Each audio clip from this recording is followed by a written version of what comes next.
Welcome to Simplicity Conversations, the podcast where business, culture, and community come together to inspire and empower. I'm your host, Catherine Ripley. Each week, we'll explore meaningful conversations about how today's business landscape is shaped by innovation, relationships, and the people behind the progress. From actionable insights and stories from industry leaders to topics like customer experience, fostering strong business relationships, and the role of automation, we've got you covered. Whether you're an entrepreneur navigating growth, a leader focused on building lasting connections, or someone interested in how culture and community drive success, Simplicity Conversations is here to guide you. If you're ready to turn challenges into opportunities and make meaningful strides in your business and community, subscribe now and join the conversation. Get ready to simplify complexity and make an impact with Simplicity Conversations. Welcome to Simplicity Conversations, where we explore the intersection of business, leadership, and community. Today, I'm joined by Dr. Dino Signore, business psychologist at Signore Group and a leading expert in business psychology. We're diving into what it really takes to grow beyond the startup phase and the mindset shifts required to lead a thriving second stage business. But first, let's talk about our famous quote of the day. And I love this particular quote. Leadership is not about being in charge. It's about taking care of those in your charge, by Simon Sinek. And boy, Dino, I think that just speaks very loudly about what our conversation is going to look like today. So be sure to subscribe to Simplicity Conversations to hear more about leaders shaping the future of business and community. So Dino, welcome to the podcast. Hi, Catherine. How are you? Good. I'm so excited to have you here. I think we've known each other for, it would have been 2018 when I won the Michigan Celebrate Small Business, That's right. 50 companies to watch. And with that, you get to go to the Edward Lowe Foundation. Mm-hmm. And it's so funny when I think back. I didn't know the significance of that. I didn't know Edward Lowe. Right. I don't have cats. I didn't have kitty litter. Right. But I'd love for you to share a little bit about your journey and how you got there. And we'll talk a little bit more about what Edward Lowe means to me. But tell me about, what led you into business psychology and what led you to Edward Lowe. Well, I'm happy that you took that leap of faith, to come out to the foundation. Yeah. Some people don't know who we are. But, right. That's great. I think the journey for me started right out of college when I graduated from Aquinas College here, actually in Grand Rapids, and went to work for a small company. Worked with an entrepreneur, and it was a record store chain that we had here in Grand Rapids, of course, called Believe in Music. A shout out for everybody who used to go to those record stores. But worked there for about 10 years. Was exposed to entrepreneurial activity, small business growth, things like that right away. Then I spent some time working in a large corporation, and then at some point, I was keeping track of what the Edward Lowe Foundation was doing because I was actually living in that area down there. Oh, yeah. And realized that they were looking for someone who had some of my skill sets. So I applied for a position they had open. And this is about the year 2001, I believe. Mm-hmm. And they were looking for someone who had some business development experience, somebody who had some educational experience, and could speak in front of a group. So I fit that profile and started there. And we had no programs at all that were really focused outside of what had been going on before, and sort of started their leadership programs right away and created the retreat programs that the foundation has. So, and I've been there now almost 25 years. Wow. So it's been great. We get to work with a lot of entrepreneurs all over the country. Well, I think people don't understand startup businesses, where the line draws between startup, when am I small or startup, and then when does second stage kick in, and then what's beyond that? Can you describe that just a little bit? Well, a lot of people start businesses, and that's great, and we see a lot of that activity around the country. And it's that some people have what we refer to as lifestyle businesses. Yeah. They don't have an intention to grow the business, and so you've got your electricians and your plumbers and hairstylists, nail salons, things like that. Those are fine. Those are great, but they're not planning on growing the company. A second stage company is a company now that has moved into a growth phase. and they're adding employees because the demand is going up in the company. And so when they reach about 10 employees up to about, we call it about 99, that's the range of employees that we see being added to a company. Revenues are usually about $1 million a year in revenue, annual revenues up to about $50 million. That's a pretty big range. But that's when the dynamics change for the leader of this company. Now they're faced with a lot of different complex challenges as they want to scale that company. So sometimes people think it's almost be easy when you get to that place. No, it's actually getting harder as you get into that time frame of second stage. And it's really important for the U.S. economy. And that's what kind of the purpose of the foundation and what kind of gets me excited about being there is that this is where new jobs are created, are through these second stage companies. As their demand goes up, they add employees, and usually those are good, kind of good paying jobs, good jobs altogether. And it creates wealth for the communities that they're in because they're located in your area.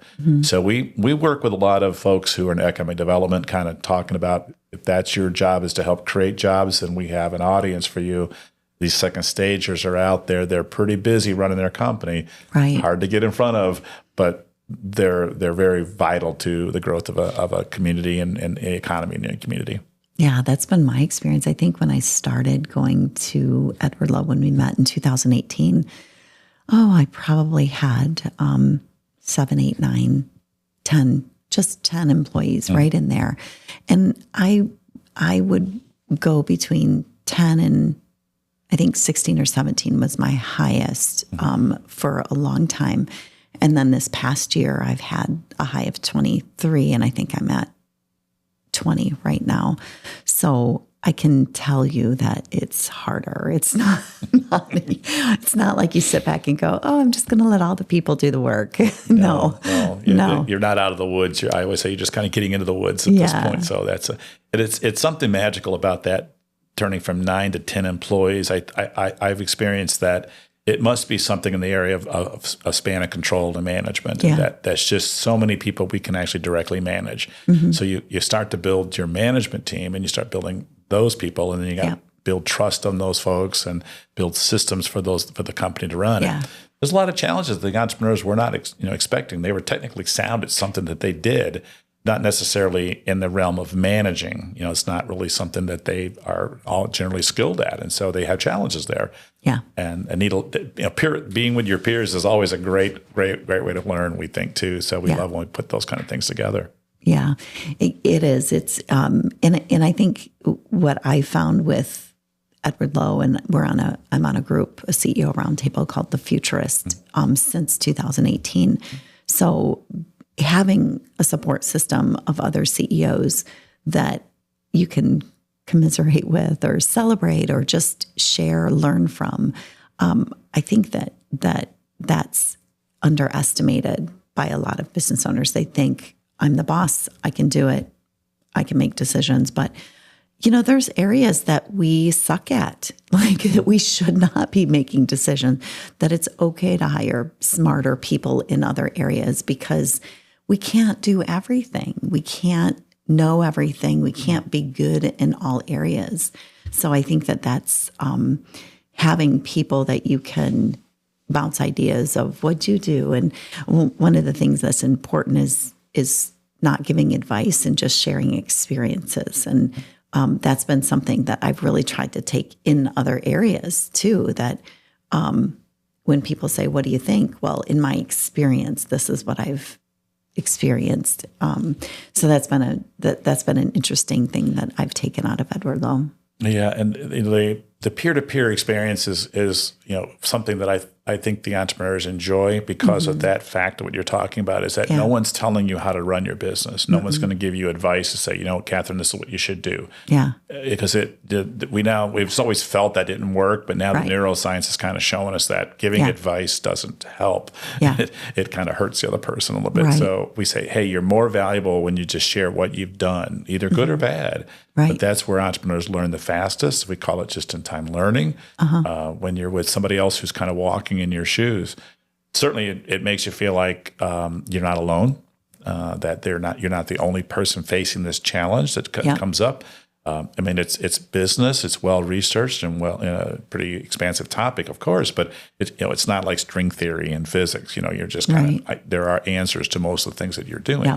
Just that we have to first admit that we have certain strengths as an entrepreneur, as a founder or leader of a company, and we have non-strengths. Yeah. And sometimes your peer group kind of helps you build around that non-strength aspect. Yeah. And we recently started an engagement with you to bring you into Simplicity. And I kind of teased a little bit. I didn't know I need a business psychologist, but I guess I do, right? Tell me a little bit about your work and how it's evolved over the last 20 years. It's a good question. I believe that, I said I've been in education for some time. When I was probably near 40, I finished the master's degree and thought I wanted to go in a certain area, and I changed my mind. And I thought I had a friend who asked me if I ever thought about teaching, and I was like, like high school. He's like, no, not high school. Like you could teach at the college level, with the master's degree. Okay, fine. I tried it out, and pretty soon I realized I liked doing that. I liked being in a classroom and being around education. And it just, one thing led to another. I started getting more classes in business. I was teaching and a little bit in American government classes. And so I was teaching all kinds of different things.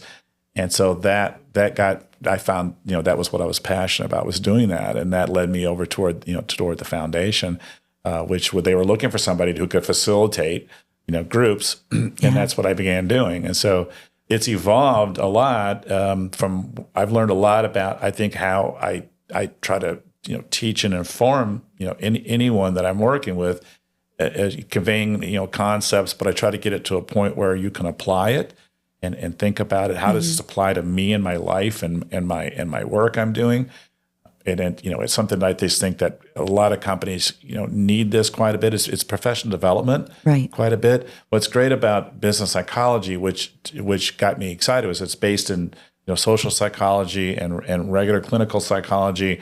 There's a lot of group therapy working that we got to go do in that time frame, but it's also based in business, behavioral economics, behavioral finance, strategy, things like that we got exposed to. So we combine those together to become, better quote unquote consultants. Right. So we use a lot of techniques from IO psychology, from organization development work that's been done in the past, and bring that together. So my work has evolved over the years to create programs that help specific issues a company could be having, but it's a little different. I'm not the kind of consultant that's going to just tell you how to run this piece of software, and then tell you how to do it.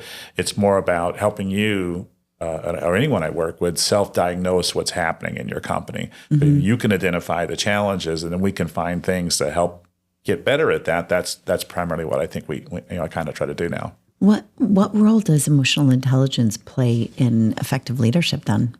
Well, Daniel Goleman has got a wonderful concept there, and he's really taking it quite a long ways. What I'm familiar with there is this understanding that emotions. I believe what it really helps us do is to understand what we're feeling, so that we can have empathy for the situation and reading your own emotions. A lot of people don't do that; they just go about life not even paying attention. And leaders need to be sort of controlling that and understanding that it's okay if you're upset, and it's okay if you're happy. It's fine, but being aware that you have influence on your team through those emotions, and you have to be concerned and sort of monitor how you're feeling, because it will affect your decisions. What I believe is that emotions I don't think there's any such thing as emotions, actually. I think that there's neurochemicals that we have. We experience neurochemicals, and we call them emotions, but it's really basically our body producing chemicals.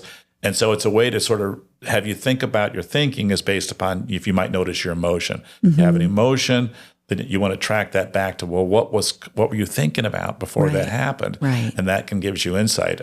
I believe the best way we can change our approaches and our mental approaches sometimes is to be able to think about your thinking. Like, why are you having that thought? And what's driving that thought? And because, thoughts lead to those emotions lead to behaviors. And our team sees our behaviors.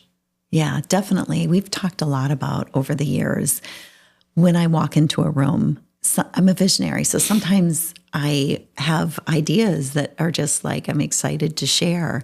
But all of a sudden I share something and staff are going, wait a minute, what's going to happen with my job? I'm already busy. Do I have to do more work? So we've had conversations about how we have to be aware of if we're having a bad day and we walk into the office, we could set the tone or disrupt the tone of the office and it's not even something to do with business. It's just I'm going through something. So it's that. Oh, I can't remember what you called it. You always seem to have the right name, but it's authority. This. It's your authority. Yeah, it's your authority that when you're walking in and so I do have to be careful about what I say to people. If I'm floating an idea that's just an idea where they could take it literal and go, oh my God, now I've got to change process. And sometimes I watch this happen where I say, hey, I'm thinking about doing this. And all of a sudden they're like, well, I called this provider. I've got to get training on this. I'm like, just hold your horses because it's not there yet. We're in the planning stages. So it's really interesting how leaders, really have to kind of tune into their team and how they're going to respond to things. And you really have to plan sometimes when you're trying to roll something out. You can't just brainstorm. You'll freak everybody out. Yeah, it's okay to brainstorm, but under the right circumstances, everybody knows what you're doing at one point. It's fine. But the entrepreneur of second stagers that we meet and spend time with is that they're very creative, very innovative. We call them visionaries. Right. They have all these wonderful ideas, and that's their gift. That's what they're strong at doing. But putting it in play, when they start, they could probably do it better when they were by themselves. Well, all of a sudden they're trying to lead a team, and you're now moving into leadership, and leadership is an act of influencing other people. Right. So, and you influence people in a lot of different ways. Yeah. Right. Good, bad, and ugly. Good, bad, and ugly. Right. Exactly. And so they're looking at the leader. People always look at the leader. And body language, your facial tone, the way how you're saying words that all adds up and it all matters. So we have to be very aware of our presence and knowing that the employees are employees. They're not owners, and they basically are sometimes sharing the same sense of vulnerability that every employee has. That we know that they know that anything they could do could lead them out of a job, and that's a loss that prevents them sometimes for feeling comfortable. Yeah. And maybe it gets in even the way of them interfere with their productivity because that fear is real. Mm-hmm. And just I've seen it just where the leader, the entrepreneur walks in the room, and then things change. Yeah, the tone changes. The tone. Yeah, yeah. And it's like just be aware that that's happening. And so when you have the right leadership team, when you have what we think is really important is have a person who can help you integrate things. Mm-hmm. And so this call is an integrator, that person can prioritize everything that you need to have done. It's funny because I have a couple of groups connected to CEO roundtables connected to Edward Lowe Foundation. And that's been an epiphany for me the last year that I've had some really good staff, but I haven't had an integrator. I've had some great admin staff managing things, but I haven't had a great integrator. And I know it's the EOS model to have, a visionary and an integrator, and you've got all these rocks or milestones. So we kind of have a little flavor of EOS. We don't practice EOS at Simplicity, but I think that as you start talking to other entrepreneurs and start hearing about their integrators, that was just this big epiphany to go, I need to reorganize. I need to have an integrator because those weaknesses of mine, I'm not an integrator. I'm a visionary. And while I could work hard to execute certain things, it's just not my natural. So I think that as you get into second stage and start building a team and building who's your leadership team, sometimes employees have a view of where they think people should be and who should be. And the reality is there's a lot more behind the scenes of just throwing out an org chart. And so that's been my experience the last year, is going, okay, I've got to identify and find that integrator, which we have. We're moving into that direction. She just started her role as a director of operations March 1st. And, it takes quite a bit of mind shift to do that as the leader, but also to really help communicate to the team. And it's almost like we have to over communicate. So I'd be curious as to what your thoughts are on how can business owners shift their mindset to help overcome, those challenges that they find, or when they're trying to grow? I think what's challenging for the entrepreneur as they develop and go through these phases of their company is that their role changes. And from a psychological standpoint, role changes are very difficult for a lot of people. A lot of them are really harder than others, And so if you think about like when you got married, that was a role change for you in your life. And if you have children, now that's another role change. And so there's just a learning curve that has to happen. But I think what goes on with the entrepreneur, they're going through significant different role changes. Yeah. They're moving from a phase. You might remember this time frame when you were beginning the company. You pretty much did everything, right? You're a finance person. You handle operations. You were the marketing person, chief bottle washer. Whatever. Right. You did everything you had to do. Everything in the business was really about you. Yeah. And then as you add a couple people, they start to kind of help build and scale you and your capacity. But when you get into the second stage now, you were even doing a lot of the technical work that the company needed. And that's something that begins to kind of go away from you. And as you get into the second stage, you start doing less of that. And you have to become somebody who's, again, a leader, somebody who is a manager. And that's the biggest shift. I mean, when I ask, over the hundreds of retreats I've done with entrepreneurs, I will ask occasionally a group of how many of them signed up to be managers when they started their company, and you don't get any hands up for that. No. There's nobody says I did. That's not what they wanted to do. It's not at all what they wanted to do. They wanted to do something else, but they have to then build the management team and then trust them. They kind of, and so what I think you tend to need to build systems. And that's where EOS came in so strong, was that there is a system, just put it in play, and then learning to trust, but also knowing, what your strengths are, what your non-strengths are. And I always say, if you're not good at something, don't keep doing it, because it's probably not going to work out. Yeah. Find out what you're good at and do that. And I think you build a team around you who have those complementary skills of the things you don't have. Right. And that's the one of the paths forward. And an integrator is a key thing. Integrator is, and I think the definition is more like that's an executive, and it's like a COO. It's somebody who's a general manager, and they need to be trained in management and have management experience, because that's what the entrepreneur needs as a manager, and then a series of managers, to kind of build the company out. So let's talk a little bit about the difference between a leader and a manager. Oh, okay.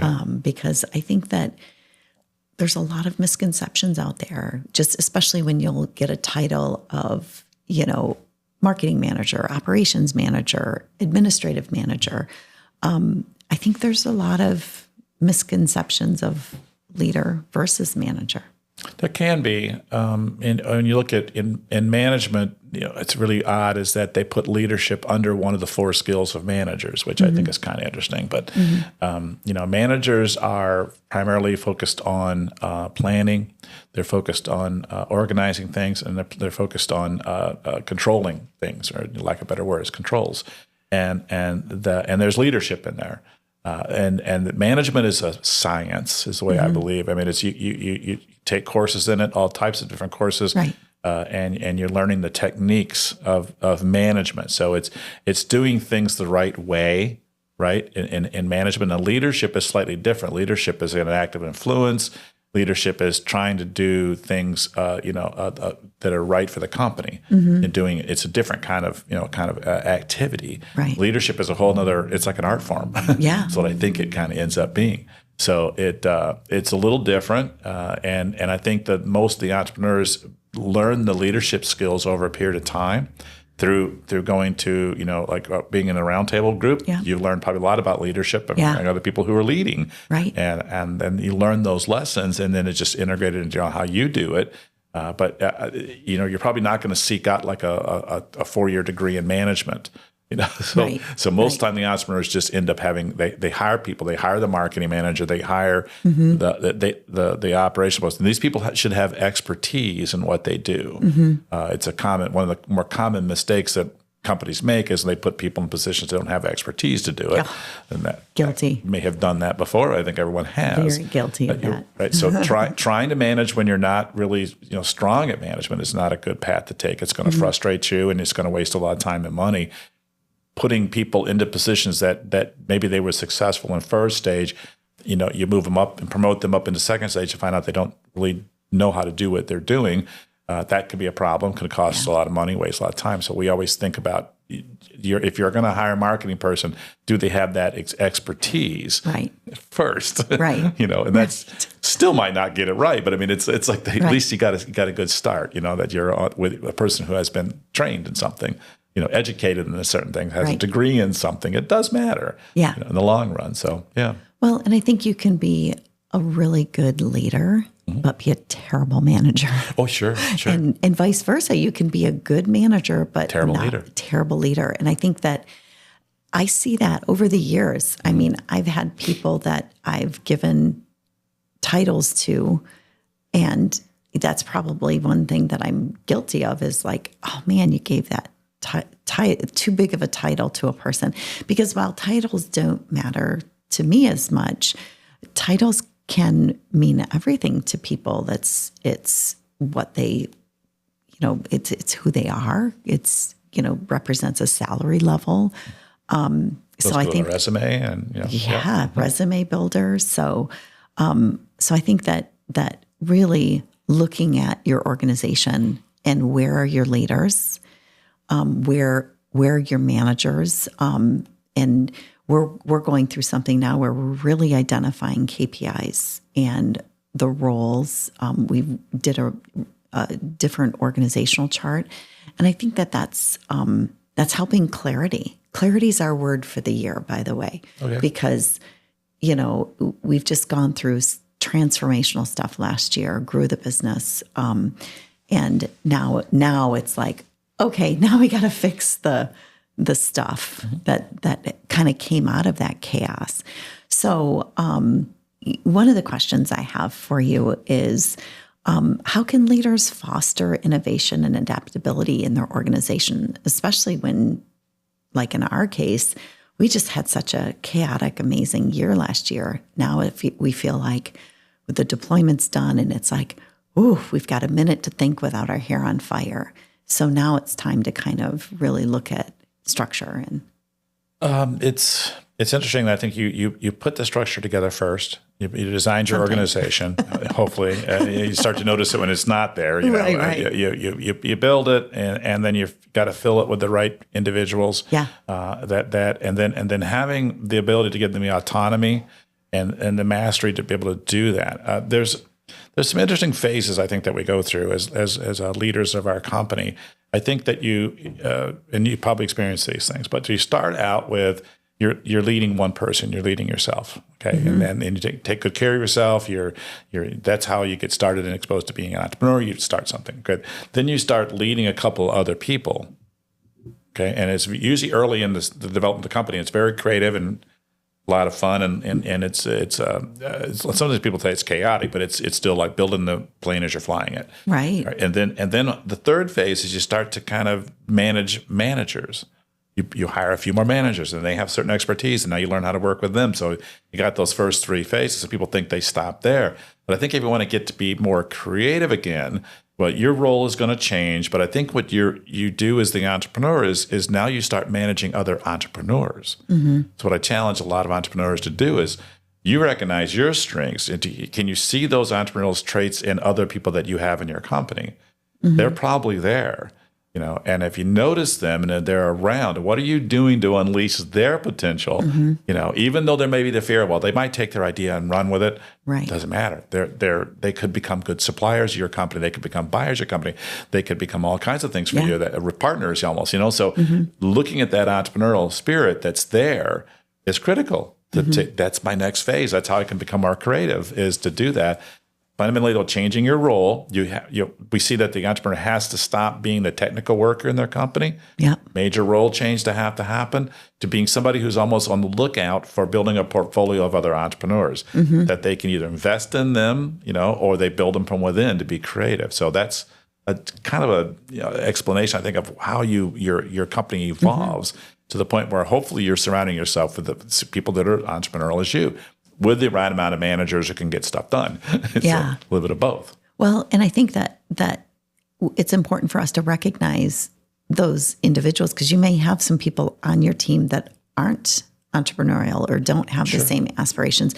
And I think it's okay as long as they're in the right role. I think where we've struggled over the 19 years of the business is having people in the wrong role, or having our expectations of them and them not able to fulfill those expectations because it's just not within their capabilities. So I think sometimes having a real honest look at who are they, what's their job description, by not having clear expectations and KPIs, and are they ahead or behind where I think they should be in that journey, that's kind of hurt us over the years, because I think people want clarity in their job. They want to know, am I doing great things? Some people do look at it as just a paycheck. I don't want to think about my job when I leave at 5:00, and I will think about it again tomorrow when I get in. Whereas other people, you'll see them send a note at night going, I had this thought, and, let's talk about it tomorrow. And it's like, I love that, because I don't turn off. I don't turn off ever. I'm always thinking about simplicity, and because I love it. It's in my DNA. I feel like it was meant to be when I found this. And so I think it's important as owners to understand who's on your team and which ones, what's the expectations, and are we sharing the proper expectations? It is, and it's trying. What I know about Simplicity is that you're a knowledge-based type of company. You're working in the knowledge economy, and you're hiring people. You're not necessarily hiring them for their muscle power or their brawn. Okay, that used to be something that companies did 130 years ago. Yeah. You're now trying to extract more brain power from them, and that's why I kind of find it interesting in business psychology, because that's what we're trying to get. Right. You're paying your people for their thinking ability, right? Their decision-making ability, their judgment, and their innovation. That's what you're paying them for. And so we don't want to do things that diminish that. We want to do things that stimulate that. So, I'm a big fan of the positive intelligence work. Yes. And, there are these saboteurs that get in our way. All of us have them, and we have things that our brain talks us out of doing sometimes, and it's self-talk that we have to be careful of, because it can be positive, but it also can be something that pulls you down. And your people have the same challenges, so who knows what's going on in their minds, and that could be kind of slowing them off to innovating or coming up with better ideas. Usually it's fear-based, but there's something there that's got them maybe interfering with their potential. I think that we look at our people as this potential. You're hiring them for their potential. You're giving them the work and the goals for their potential, brain power. There may be things that interfere with that, and that's what we have to kind of start looking at. So leaders look for those interferences. What are those interferences within my company that could be getting at? Is it cultural things here? Right. Is it external events that are happening? Uncertainty out there in the world? Okay. Knowing what that is, addressing those things with the right kind of interventions. And then individually, we all have things that we just sort of kind of interfere and create interference with us, our own ability. I have to think about, why am I having that thought and what's causing that? So you have to, as a leader, I think, be a little bit of a psychologist these days, understanding how the brain works a little bit, to kind of say, okay, well, that's what I'm working on here. I'm not getting their back muscle power here. It's not what I'm doing. We're not shoveling pig iron. We're running computer software. We're innovating. We're those kind of things. And that's a different part of our it comes from our psyche. We need to have that ability to tap into that talent. Yeah, for sure, for sure. Well, I want to make sure we talk a little bit about Edward Lowe, because I know I've had one of my CEO roundtables on the podcast in the past, and I talked about Edward Lowe, but I really want to get into that a little bit with you here. So Edward Lowe, I came to the organization on a retreat when I won the 50 Companies to Watch. Not sure what I was expecting. I was going down to Cassopolis, Michigan, which kind of reminded me of Batman and going to Metropolis, Cassopolis. Yeah. Yep. Yeah. So I didn't know much about Edward Lowe, but I've learned a lot about him over the 9 years. He's the guy that invented kitty litter. So he started an industry. So tell me a little bit about Edward Lowe and how the foundation got started and what it is today at Big Rock Valley. Sure. As you said, Edward Lowe was the inventor of kitty litter. He had two companies. He had Kitty Litter and he had Tidy Cat, and so that was basically the dirt in a bag kind of concept, Right. which he drove around the country for 10 years selling the dirt out of his back of his car. Took 10 years to make his first $1 million as a business person. Wow. So he lived and worked in Cassopolis, just north of the village. He ended up buying property around him as his company grew, and ended up with about 3,000 acres there in Southwest Michigan. And just he was a successful entrepreneur. Obviously, we call him an entrepreneur's entrepreneur because he was always coming up with ideas. Something like 75 patents he had in his life, and super creative that way. Wow. He and Darlene, his wife Darlene, also a very influential part of the foundation of the last 30 years or so.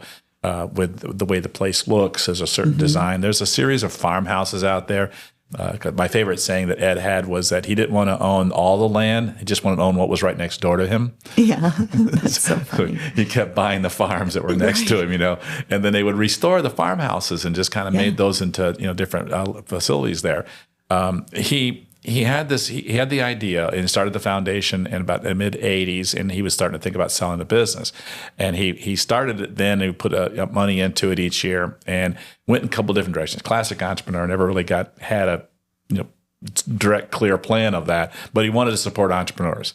So he knew that, and so that was the idea that he created. The mission or our purpose is to be a champion of the entrepreneurial spirit. That's what he really liked, is that opportunity to be an entrepreneur. Got to meet him one time, just real quickly, passed the hi to him, but everybody knew of him in Cassopolis. They knew of him because he was around. Well, he passed away in 1995, and that's when the foundation got its gift that Ed intended to give us, and with a direction to go on forever and to use the property and to protect the property. So we maintain the property. It's turning more into a conservation type of area, but we do take care of the property very well.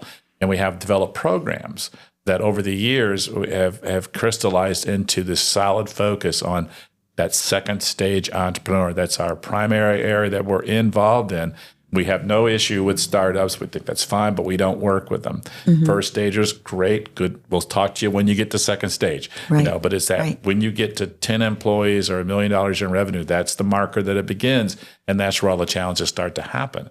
So we have several programs that we designed, and we have partners all around the country that we have worked with. Here in Michigan, it's the MEDC. We have a partnership with them.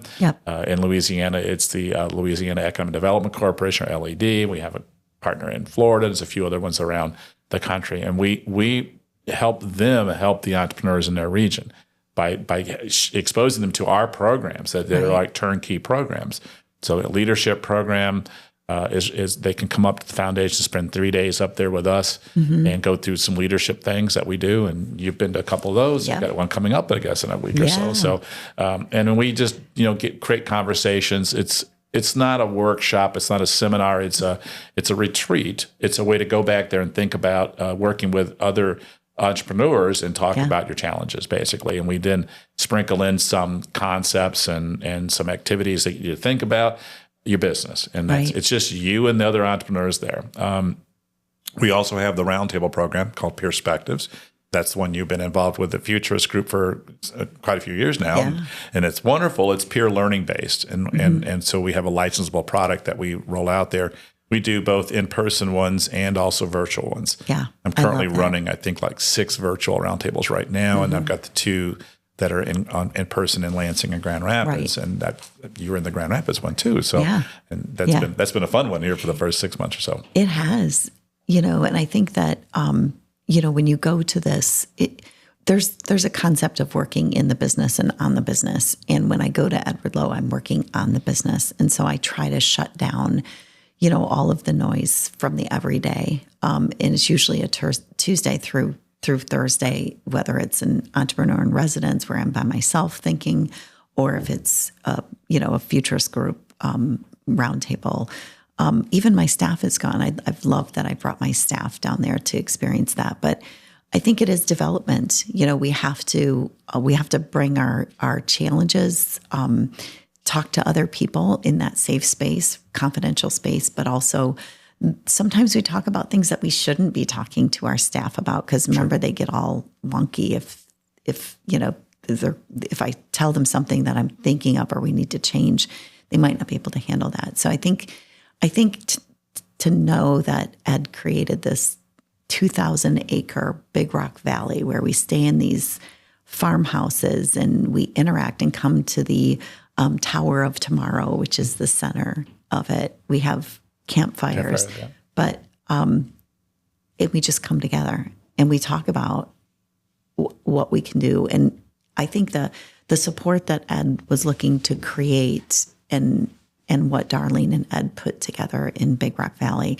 I'm always so grateful when I go to Big Rock Valley, because I feel like he never knew me. He passed away, 40 years ago, 30 years ago, whatever it is.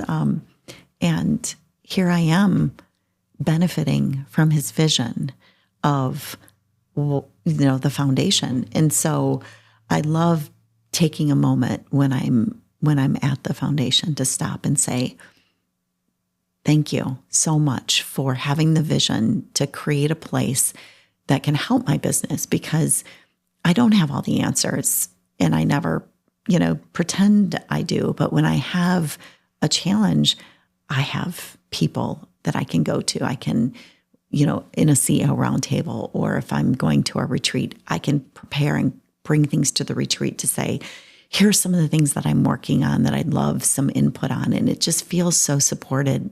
And, I do think sometimes that's what Ed really wanted. He wanted that support to contain that, because he felt so lonely, because you do feel pretty lonely as an entrepreneur sometimes.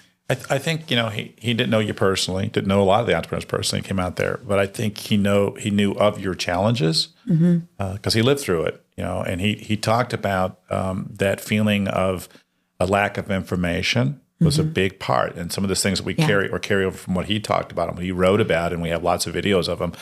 And that lack of information, he was at a certain point where he was still too small to be considered big, but he was too big to be considered small, is what he called it. So he was in between there somewhere, and he couldn't get the information. It was before the world of the Google and before peer groups were really strong. So he's an entrepreneur out there in Cassopolis, Michigan, which maybe on a good day there was 1,200 people there. Exactly. There wasn't a lot of people who looked like him. I mean, he was definitely, it was a farming community, and so he was different, and he would say, I can't talk to my spouse about this. I cannot talk to my banker about these things. I can't talk to my employees. He felt isolated, and that isolation is still very profound for a lot of entrepreneurs.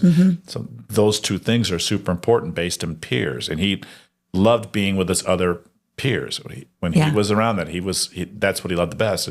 I've had the opportunity to ask Darlene many times, what would he say? Because she obviously great that she's still with us. Yeah. And she would say, this is exactly what he's describing. He didn't actually have the words for it at that time, but this is what he'd be most excited about, is what we're doing right now, bringing entrepreneurs together, having them share their challenges, not feeling so isolated and lonely, but creating these peer groups and then getting them information. Yeah. A lot of our programs are based upon getting you the information. Yep. If you've done like the SIG program, This is a wonderful aspect of our programs that you get to hear from these experts that have got this deep reservoir of knowledge that they bring to you that would cost you a lot of money if you were to buy it straight out yourself. Yeah. But with the program like that, it's targeted right to what you need, and it's partly we subsidize quite a bit of it, but our partner at MEDC does as well. Yeah. So we want to help you grow your business, and that's what I think is great. I think it's part of when you hear the Pure Michigan campaign is that these are the hidden gems that people don't know exist that make our state so amazing because of how they've helped impact my business. But yeah, as we start wrapping up, Dino, I mean, time flies on these podcasts, but I would love to hear one piece of advice that you would give to a business owner that is looking to scale effectively. Well, as you know, as I feel about advice, I don't like to give advice necessarily, Right. but my experience is what I've seen them do, and what transforms them is you're starting to understand your strengths and your non-strengths, and then make sure you lean into your strengths, complement your non-strengths, and changing that role. Yeah. Building the management team around you is vital. And it's sometimes like building sandcastles on the beach, and it's gonna get washed away at different times. You got to rebuild it. Okay, sure, but that's what helps us grow the company is building that team, and then letting that team begin to drive more, of where you were at one point, and then we want them to begin to obviously pay for themselves because they usually cost a little bit more money than people who don't have expertise, but they also need to help you focus, and the business needs to focus. I mean, Ed's story was really around that. Ed had very creative, a lot of innovation, a lot of thoughts, but he had one really good one. Okay, but his tendency was to kind of go off and be shiny, jangly object, chase different things. Yeah. You may have heard the story. He bought the town of Jones, Michigan, one time because he just bought the whole town, just bought it, and decided to run Wild West shows and small enterprise shows, and he it just didn't work out very well, So he finally ended up with a CFO that he hired, and the CFO kept using one word consistently with Ed, and that word was no. No, Ed, no, and it drove Ed crazy. But that's when the company did the hockey stick, when he focused on you're in the litter business. Ed thought he was in the pet industry, but he was like, you're not actually in the pet industry. You're in the mining industry. Right. You make this product better, dust-free, last longer, self-absorbent. That's when the company took off, as he stayed focused on what he did. And I love the fact that entrepreneurs are creative. And if you're going to start have other ideas, start another company, right? And just separate keep your company focused on it. Unless there's some sort of vertical thing that makes sense. But generally speaking, I hear ideas from all over the place. It's like those are fine. They're idea generators is what a visionary does. Right. Doesn't mean you have to put it in that company. Start another one. That's great. Well, let's talk about how listeners can connect with you and learn more about your work. And maybe, you've got some great management classes that people can get involved in, leadership classes. Yeah, obviously, if you're a second stage company, we'd like to know, if you're in Michigan, that, make sure you're tied in with the MEDC, and that'd be a good way to kind of get involved in the Everlow Foundation's ecosystem. To work, with me, obviously the easiest thing to do is look at my LinkedIn site. I'd be happy to accept anybody in there. And I have an email, which I think you could probably share with them. We will. They certainly can email me at any point if they want to talk something specifically from me. I do have a website.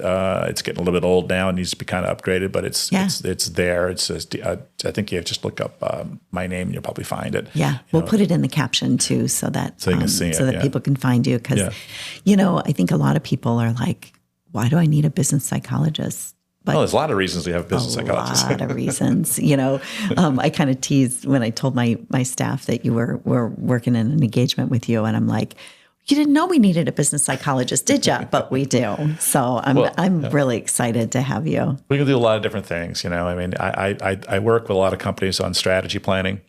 How did they put together strategy? Just had a session yesterday on that. for dealing with some HR issues, people challenges, leadership development, management development, particularly something I do a lot of. And I've got some coursework that I take people through virtually. And so there's a lot of different ways to interface with me. And sometimes just one-to-one executive coaching is what a lot of my companies, a lot of the time I spend in my company individually. And then bringing that to staff. I mean, I know my staff is getting ready to go through a program with you. And so staff needs to know that we're investing in them. So that's been really crucial. So that's building your management team. Yeah, exactly. Awesome. Well, thank you so much for listening to Simplicity Conversations. Be sure to subscribe, leave a review, and visit us at thesimplepodcast.com and connect to learn more about inspiring leaders like Dino. See you next time.